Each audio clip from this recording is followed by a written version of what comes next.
Assalamualaikum warahmatullahi wabarakatuh. Perkenalkan, saya Zainuddin, mahasiswa Pascasarjana Universitas Islam Riau semester 1 dengan mata kuliah Manajemen Sumber Daya Manusia.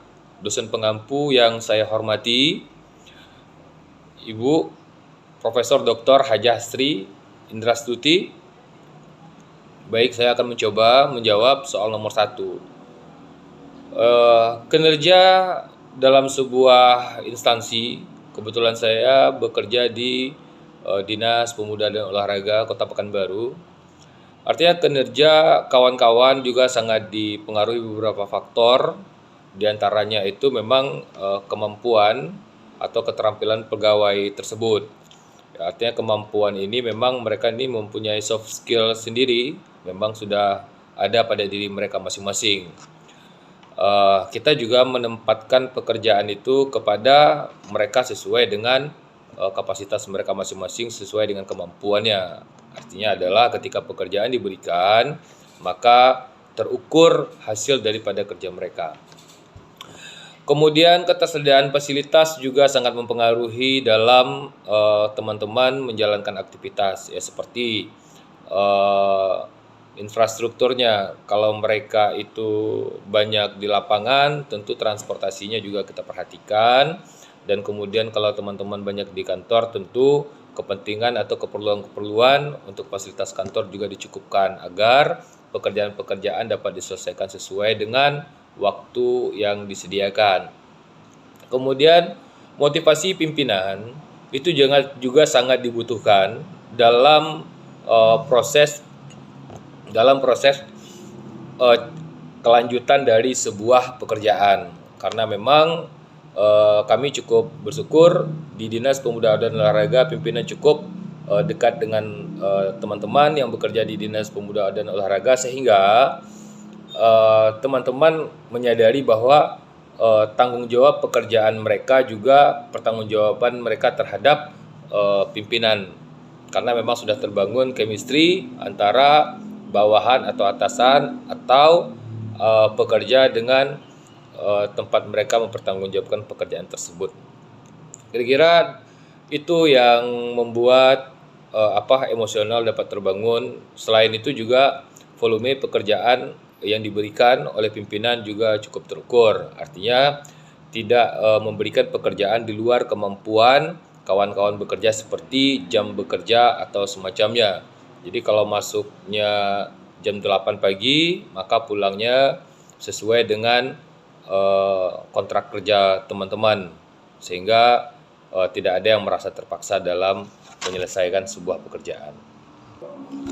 Kemudian saya akan mencoba menjawab kenapa sebuah organisasi melakukan reengineering. Reengineering ini adalah sebuah sikap di mana bertujuan untuk melakukan sebuah perbaikan di dalam instansi seperti perusahaan, instansi ataupun perusahaan. Nah, tujuan daripada reengineering ini adalah mendapatkan sebuah perubahan yang cukup signifikan sehingga memudahkan perusahaan atau instansi dalam mencapai sebuah tujuan. Tujuan daripada reengineering satu diantaranya adalah restrukturisasi. Dalam sebuah proses restrukturisasi tentu ada pertimbangan-pertimbangan tertentu terhadap sebuah instansi ataupun perusahaan untuk mencapai tujuan.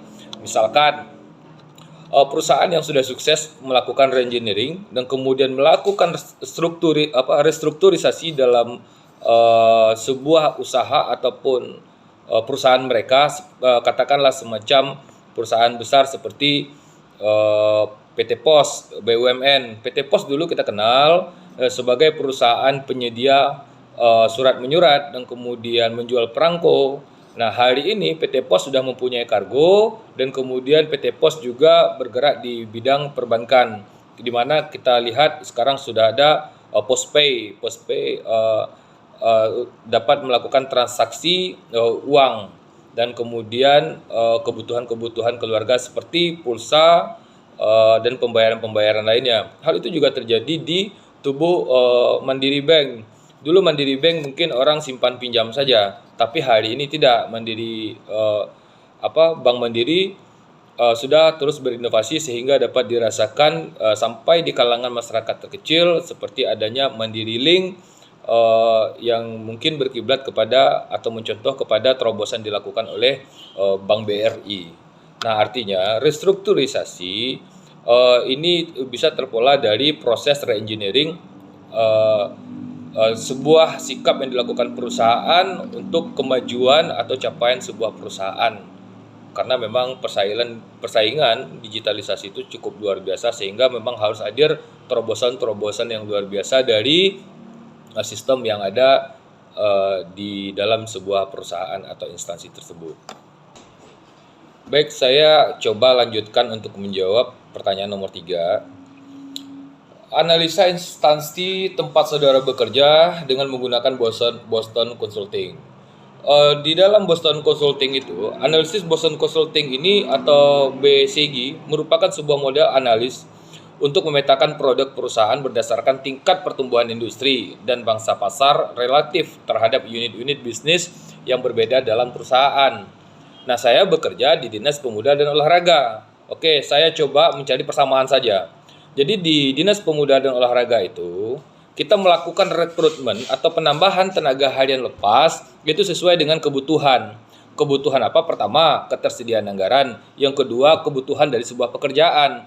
Jadi contoh, apabila ada sebuah program di Dinas Pemuda dan Olahraga dan itu membutuhkan penambahan tenaga, maka dilakukan rekrutmen tenaga harian lepas.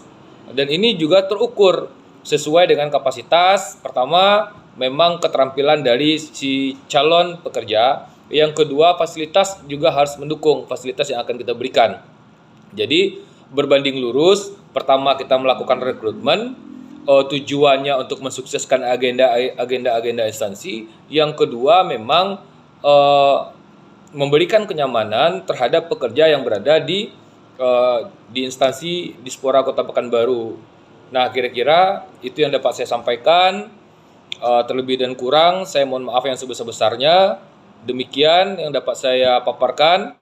Billahi taufik wal hidayah. Wassalamualaikum warahmatullahi wabarakatuh.